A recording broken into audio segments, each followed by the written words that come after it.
right, so today we have not one but two unboxings, and we're gonna start with this one right here because we're gonna build up the suspense for the really great one in a minute here. And so here we go. Let's just jump right into this. What have we here? What have we here? Oh yeah. Alright, so this is just yet another video in a series that I'm working on, which is just all of the stuff that you basically have to buy if you're going to get into FPV in a serious way, and that is what I'm attempting to do. Okay, so here you have it. This is the D6 Pro. It's an AC/DC dual channel smart charger. This one came highly recommended both online and from my actual FPV buddies here in China. They say that this brand, which is Hota, which I don't know if you can see that, but you'll see in just a minute, is particularly well renowned in the field, and it's always been considered a good brand. So I went ahead and got this one.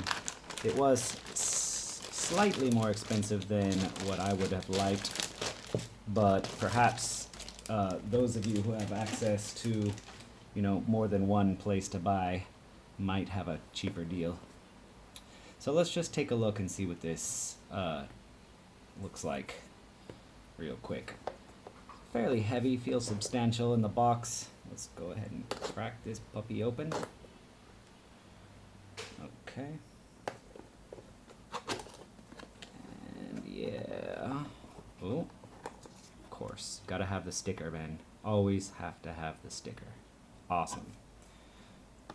Okay. Comes with some basic what is that? I guess that's just it's in Chinese, so that's gonna be a little tough for me to read. Oh, okay, it's like the features, and it's talking about yeah, the specifications basically, so we can take a look at that later. Oh yeah, it's the power cord. See, not all of them come with this, so this is actually pretty cool. Go ahead and put that there. Get rid of this, it's blocking my light. Okay, now we reach in here, pull this out. Interesting. Yeah, wow. A black internal box. That's interesting. Internal and external black. All right, there you have it. Look at that bad boy. Okay, so here we have the different plugs. Again, it's divided into the two different channels. I'm not going to power this on right now.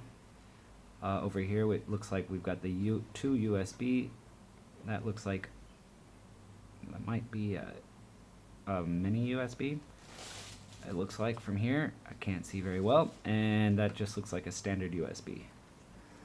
Okay, and then in the back, it looks like we've got, yeah, this socket here is just for regular plug in, like at the bench. And this one here looks like that's the one that you're going to want to use for the field, so the AC and the DC there. And they tell me, I do not know if this is correct, but I believe, and in the picture on the box it also shows that there's a phone sitting on top. And I believe that that is a wireless charger built right into the top of the surface here. So once we power this puppy on and we check out the features, I'll make another video about that. But because we are short on time, I want to jump right into the next unboxing here. So I'm going to put this one away for now. But I am excited to check that out. I also need to get some batteries before I check that out, so those are still on the way. Alright, let's go ahead and open this really exciting one, and I don't know if you can read the tape on the package there, but yep, this is truly exciting because I'm about to unbox the iFlight Chimera4, which probably you may have heard about if you've been checking out drones lately. All of these sort of micro long-range drones have been, like really well discussed, and a bunch of them all came out around the same time, and there have been so many different comparisons, and I watched hours and hours and hours of videos, of each one flying, and then the specs about each and every single one. And for me, it basically, I just needed to think about, like, what am I going to be using this for? I had to consider my location here in China, and what are the the prevailing laws in China, and how might those change in the near future. They are currently still more relaxed than in the U.S. at least, but we don't know.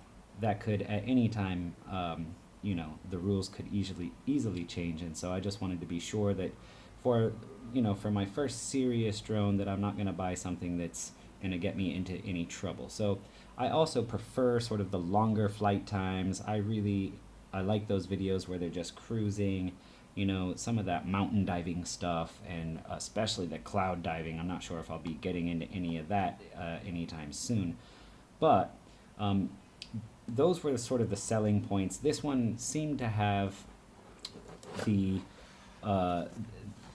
Chimera4 in general seemed to have just like the most sort of best of both worlds, or some might say worst of both worlds. So shorter flight times, less cruising, but marginal ability at freestyle as well. And so as a new drone pilot, and not super familiar with a whole bunch of drones, I figured that I probably did not need something super powerful and lots of freestyle skill needed for that. And so I thought, yeah, let's start with something a little easier to sort of cruise about with, get the feel, get my bearings, and see what we've got. Okay, so it looks like we come with 2 sets of props. We got some blue and some black. Very nice. They look more or less the same. I'll have to check those out. This one says the durable 2-blade, clear blue, 2 left, 2 right. That's the 4024, 15 millimeters. Oh, I'm sorry, 1.5 millimeter Hurricane. And this one doesn't have a cool little sticker that tells me all the sweet details, but you can see I'm in the right place. Okay, so iFlight just threw that in for me. Okay, and now for the moment of truth. Let's go ahead and remove this bad boy from these. Oh wow, look at that. Yeah. Okay. And there you have it. Looks like it's, yep, that looks like the GPS here in the back. It looks like it comes built with the Crossfire. The antenna's ready to go. This just needs to be constructed a little bit. Plugged into Betaflight. I will check all those things together with some of my friends who know more than me. And we'll see, once we get the batteries here, how this will actually perform. Okay, so once I have this all put together and everything is up and operating, I'll run through all the specs. But just very quickly, I did opt for the slightly higher KV, so I went for the 3800s, which are these right here. The idea there was to get a little bit of extra power for doing some marginal freestyle stuff, and especially if I'm doing some sharp dives, I want to have the ability to sort of pull up at the end. As I focus more towards the cinematic side of drone flight, this I think might be the perfect training vehicle for that, with its extra ability to carry a little bit more weight with the GoPro on top, which I have yet to purchase. It might give me just that beginner's edge, and everybody says it's a good beginner's drone. So let's see how that goes. All right, guys, that wraps up the first unboxing. We'll get back with the specs and all of that at a later time once we've put this together and checked it out. All right, see you soon.